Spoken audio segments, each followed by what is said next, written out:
All right. Question 2. How do I overcome sexual sin when it feels so good in the moment, but I feel guilty a day or so later? One more time. How do I overcome sexual sin when it feels so good in the moment, but I feel guilty a day or so later? That's the cycle of a sexual sin. How can I put it? It entices you, it intrigues you, then all of a sudden you engage with it, then all of a sudden it leaves you empty.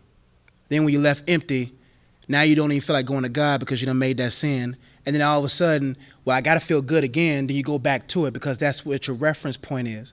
But I always tell people the best way to overcome sin is to love the one you're sinning against more than the sin. You have to starve it. It's a bad day to put this because y'all got Krispy Kreme donuts, but basically my schedule changed next week, so I won't be working as congested as I used to, so I'll be able to work out more, and I'll be able to lose. I'm 270-something pounds right now. I got to lose at least about a good 30 pounds. I'm getting heavy. But that's none of your business, probably. That's probably too much information. But what I'm trying to say is that in order for me, I love honey buns, man. I love donuts beyond the love of a woman. I'm joking. Just joking. That's what the Bible says that. The Bible says that. I'll just play on words. But anyway, but in order for me to get to my result, I got to starve what used to have me, right? In order for the why has to be stronger than what's now. If I don't have a why on the reason why I want to let this go, I won't let this go. What helped me overcome pornography, what helped me come over sexual sins was I'm going to have to be married one day. And I always say this line, what I practice in my single life is what I'm going to perform in my married life. People think that just because I say I do, you're going to be straight. When you say I do, you ain't going to want to. Listen, man, I work at the YMCA. Them girls, it's springtime. They wearing leggings right now. You know what I'm saying? They wearing shorts. If I'm not prepared, I can easily open the door for lust to come in. Lust is not just something that hits you with a porn addiction. Lust starts off with a wandering eye, an untamed eye. A heart that's relaxed or loose, a heart that's just not relentless about making sure it progresses. And when a person's not relentless about progressing over a sin, if you really want to overcome it, you will. But the best way to do it is to starve it. What am I allowing in my life right now that's allowing this sin to thrive? So what happened to me with pornography, man, I had to go tell some people about it. You know what I'm saying? I had to make sure. I used to tell my mom, I said, man, just cut the internet off. You got to go through great lengths to make sure you don't fall in it. You're not just going to stop doing a sin. Listen, you done built up an appetite for it. You know what I'm saying? Now you got to replace that appetite with a better appetite. And I tell people idle hands is the devil's playground. You see what I'm saying? You got to get busy. The one thing that keeps me from falling to that sin is my purpose.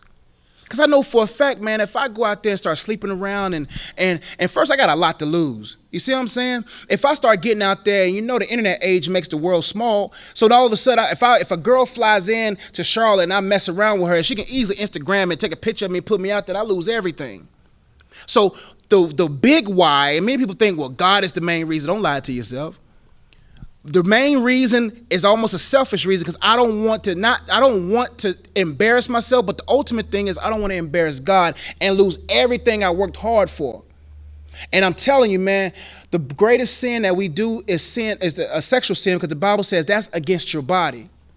When you awaken love before it's time, man, I'm telling you, that thing will build an appetite because sex is good.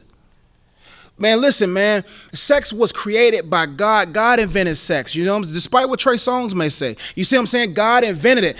But with that being said, he knows for a fact that sex is so powerful, sex is so potent, that if anybody who's immature tastes it, they'll never want to taste what's good for them again. Give a kid Kool-Aid. That kid ain't gonna want no water no more because it's built the appetite for something artificially sweeter. You see what I'm saying? All of a sudden, why do you think it leaves you empty? Sex in a marriage where both the husband and wife is submitted to God, I guarantee, and I can't wait to enjoy it, it's going to be, the core of it is not going to be lust, it's going to be love.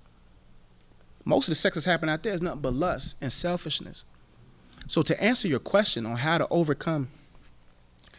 I overcome sin when it feels good, first develop your why. Number 2, find out who God really is to you.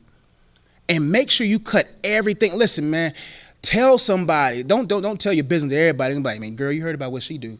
You heard what he. You just gotta say, you know what, God, surround me with the right counsel, and don't be afraid to be held accountable. Don't be afraid to be held accountable, because iron sharpens iron. The reason why we're not being sharpened, we're around a bunch of dull knives. You see what I'm saying? If you want to do better, you'll do better. If you want to, it's not going to be easy in the beginning. But fellas, I'm a living testament, man. I went from watching porn often to watching porn sometimes to barely watching it and to eventually not watching it all. It's a process. Some people may be able to wake up the next day and be done with it. But some of us who have some needs, you know what I'm saying? 30-some-year-old virgin, man, hey, man, it's real talk, man. Hey, it's just a struggle out here. But there's a purpose far greater than my struggle. But when you start believing the struggle and woe is me, God, can I get some? God, I just need some. I need someone to hold me. Then you'll find yourself sinking deeper and deeper into a sin that's very hard to get out without God. So I'm telling you, man, it's not worth it, man. Like, I mean, am I tempted sometimes? Yeah, man, but I got to stay on guard, bro. Like, I got to fight this good fight of faith relentlessly. So I can sit there and give you a 5-step plan on how to change your internet, make it low speed dial up so video won't load up in time. I could tell you all those different things, but what I will tell you is it starts with your desire. If you want to stop, hey man, that's real talk, man. If you want to stop, you shouldn't ask these questions. If you really want to stop, you'll stop. You see what I'm saying? Find some women, find some men, men to men, women to women. Well, find some good accountability of people who've overcame it, because it's hard to overcome something when both of y'all start struggling. Because it's hard to sharpen somebody when you know you got private sins. If I'm trying to help a brother overcome something I know I got a problem with, it's going to be very hard for me to try to help him overcome because I'm still struggling with it myself. So that's my about $6.48 on that. No. Can I see the question? Okay. And man, listen, man, sin will always leave you feeling guilty, man. Say that one more time. If it was so good, it wouldn't make you feel guilty. That's true. There ain't nothing to say. Next question. Out of the mouth of babes, Lord.